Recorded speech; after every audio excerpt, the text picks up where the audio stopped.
Ce jour est dédié pour la Refoua Shema de Yaakov Sidney Ben Nina.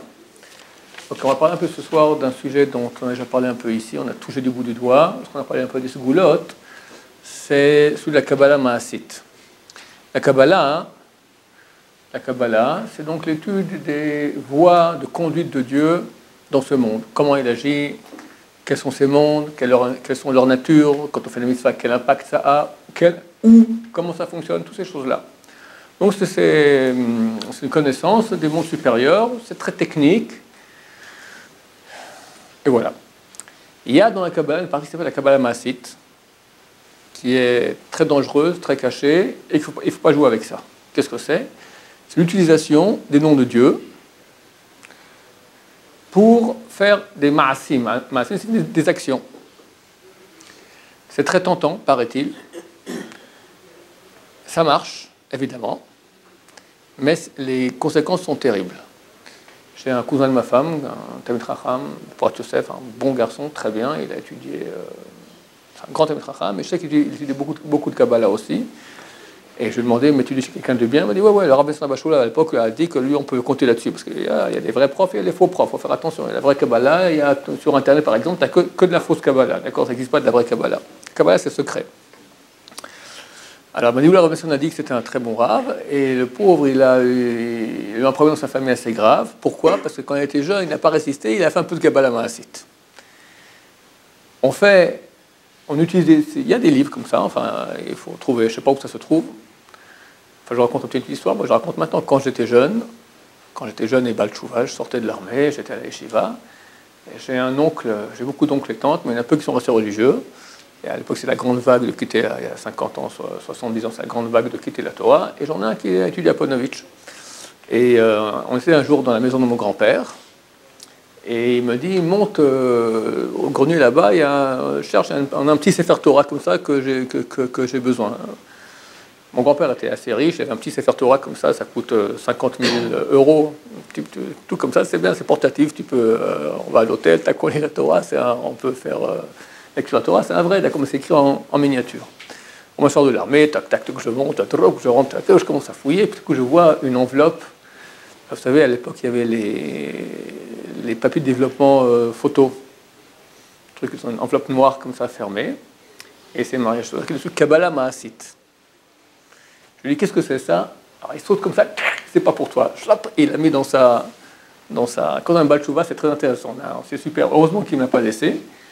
Mon arrière-grand-père, donc le grand-père de cet oncle-là, il avait la plus grande bibliothèque de livres de Kabbalah.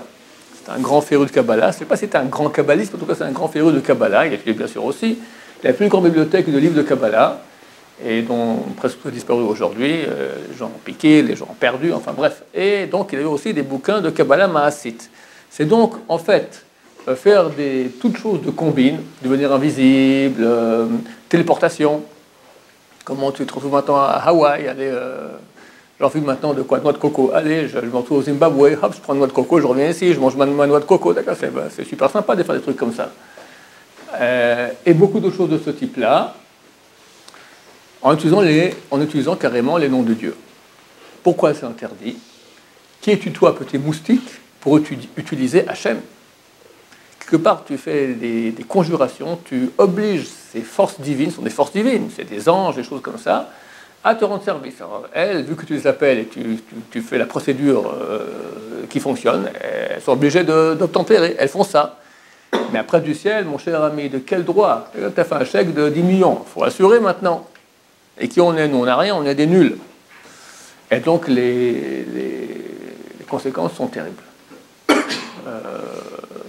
Rabbi Chaim Vital, qui était l'auteur de toute la Kabbalah moderne, pendant 50 ans, il a écrit ce que son Rav, Rabbeinu Hari, lui a enseigné pendant 22 mois. Alors, il oubliait tout. Alors, Rabbeinu Hari lui a fait un truc de Kabbalah Maasit. Il a pris au lac de Tibériade. De Tzfat, on descend à Dodan, c'est quelques heures comme ça, et au lac de Tibériade, ils sont partis en barque au milieu du lac. Et là, il a fait un truc à Kabbalah Maasit, il a amené, c'est écrit dans Chazal, dans le traité Shabbat, c'est marqué que le puits de Myriam, il roulait avec Bnei Israël dans le désert, et arrivé en Israël, il est rentré dans le lac de Tibériade.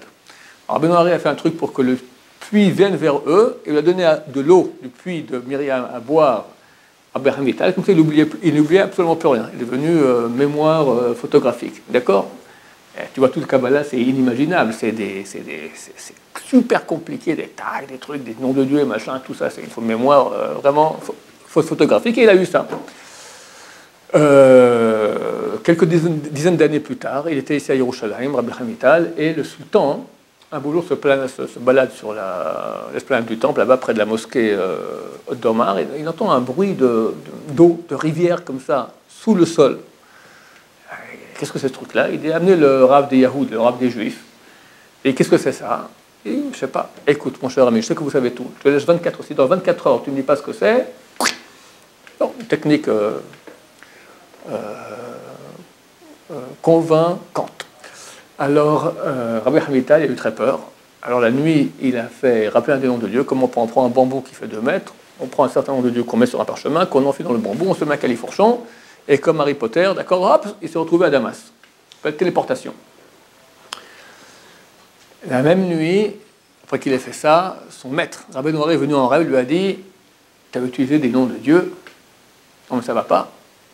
Si déjà, tu as décidé d'accepter une chose, d'utiliser des noms de Dieu, tu aurais utilisé des noms de Dieu pour ou que la rivière se dévoile, ma chère serait venue. » Donc, on voit que des grands ont utilisé ça des fois, mais c'est très très très risqué et nous, en aucun cas, on ne peut pas faire cela. C'est écrit dans la Mishnah de Havot, Dishtamash betaga chalaf, celui qui utilise la couronne, c'est ça la couronne du roi, alors il disparaît. Que des gens de très très grand calibre, dans les cas extrêmes, peuvent le faire. Le Gaon de Vilna, c'était un homme d'un calibre extraordinaire. À son époque, il y avait le Graf Potocki, le comte Potocki. Le Graf Potocki, vous connaissez l'histoire? C'était en Pologne. Il y avait la famille Potocki, qui était une famille chrétienne de la noblesse polonaise. Et un jeune homme qui avait, il semblerait, une étincelle juive très profonde, très grande. Lui comprend tout à coup, allez, il va à la messe, on prosterne devant une idole, on mange un peu de la chair de ce monsieur, on boit son sang. C'est quoi cette histoire-là? On se prend devant un mort, crucifié. Il ne comprend pas ce truc-là. Et bon, il dit, il faut aller à la source, il commence à regarder un peu les juifs, etc. Et puis il comprend que c'est la vérité. Maintenant, si lui se convertit, noblesse chrétienne polonaise, la planète, elle fait boum, d'accord? Alors, il a tout simplement disparu de la circulation. Et est allé dans un petit village reculé, il y avait des juifs là-bas, et il s'est converti là-bas. Converti, il vivait en tant que bon juif. Et un jour, il était en train d'étudier au Beth Midrash, des enfants font du bruit, et il leur a crié dessus. Vient le papa qui dit « Toi, mon cher ami, on sait très bien d'où tu viens, alors fais attention, moi je raconte à tout le monde d'où tu viens, etc. » Et la chose s'est sue lentement. Et les autorités ont su que l'adolescent qui a disparu, la famille Potocki, il est là dans le village et s'est converti. Grand tollé général dans la famille. Évidemment, l'église s'en est mêlée. Ils ont fait une pression monstre sur la famille qui fasse pression sur le gosse. On a dit « Mon cher ami, ou tu te reconvertis au christianisme, ou on te brûle. » Et la famille accepte aussi. Et lui, il dit, je resterai juif. Ils l'ont emprisonné, ils l'ont jugé, ils l'ont condamné à mort à être brûlé. Avant l'exécution, le Gaon de Vilna a eu l'autorisation de venir le voir dans la prison. Il va le voir et lui dit, écoute, si tu veux maintenant, toi et moi, on fait une téléportation et je te sors d'ici. On se retrouve à Jérusalem ou à Paris, on verra bien. Il dit, je préfère faire la grande histoire de mourir al Kiddush Hashem. Et il est parti, il est mort à Kiddush Hashem. On dit que de ce temps-là, la Touma a baissé énormément. L'impureté, on dit que les fausses impuretés du sommeil, la nuit, par exemple, elles ont beaucoup baissé. D'autres sortes d'impuretés, elles ont beaucoup baissé. Ça fait une action tellement grande de lumière dans le monde que les forces d'impureté ont beaucoup baissé. C'est juste en passant pour montrer, le Gaon de Vilna, il a proposé de faire une chose pareille. Donc, ce sont des choses qui peuvent se faire, mais certainement pas nous, et je crois que personne dans nos générations aurait le droit de faire une chose pareille. Combien alors les gens me posent la question, pourquoi si maintenant ça existe, pourquoi Dieu il a créé ça, à quoi ça sert? Hachem veut qu'on utilise sa force à lui, mais il faut qu'on soit au niveau. Très bientôt viendra Mashiach. Et on sera tous à des niveaux spirituels délirants, et puis voilà, plus question maintenant de prendre l'avion, le TGV, tout ça, c'était la préhistoire maintenant. Hop, tu veux, tac, tic, tac, tu reviens, tout ce que tu as besoin, c'est voilà, je veux un pain de frites, abracadabra, et tu l'as, et terminé, d'accord, c'est pas... Ça sera, tout ira, et Hachem voudra cela, parce qu'on sera à un niveau tellement haut spirituel, que tout ce qu'on fera sera uniquement pour plus se rapprocher d'Hachem, mais Hachem veut qu'on se rapproche de lui, il veut qu'on utilise toutes ces forces-là. C'est pour ça que ça a été créé, que ça existe. Mais chas v'shalom, de s'intéresser à ces choses-là et de l'utiliser encore moins, c'est certain, et il ne faut pas le dévoiler. Et voilà, celui qui le sait, bon, on ne sait absolument rien. Il faut faire très attention à cela, mais ne pas vouloir regarder cela, c'est extrêmement grave. Idem aussi, en passant, les démons. Le Shulchan Aruch dit qu'on a le droit d'utiliser les démons. Il y a deux avis. Un qui dit uniquement pour le vol. Quand tu as volé quelque chose, tu peux pas demander le démon et ils vont te rechercher, te ramènent la chose qui est volée. C'est sympa. Et là, qui disent que tu peux l'utiliser pour tout. Mais, pour finir, ils disent, mais personne qui s'est affairé avec eux, il a fini en sécurité. Ça finit toujours mal. C'est un peu comme la mafia, quoi. Ils te rendent service, mais après, tu rentres dans le club, tu t'en ressors plus. Voilà, donc c'est très, très déconseillé. Voilà pour l'histoire mystique aujourd'hui. Baruch Adonai, Amen ve Amen.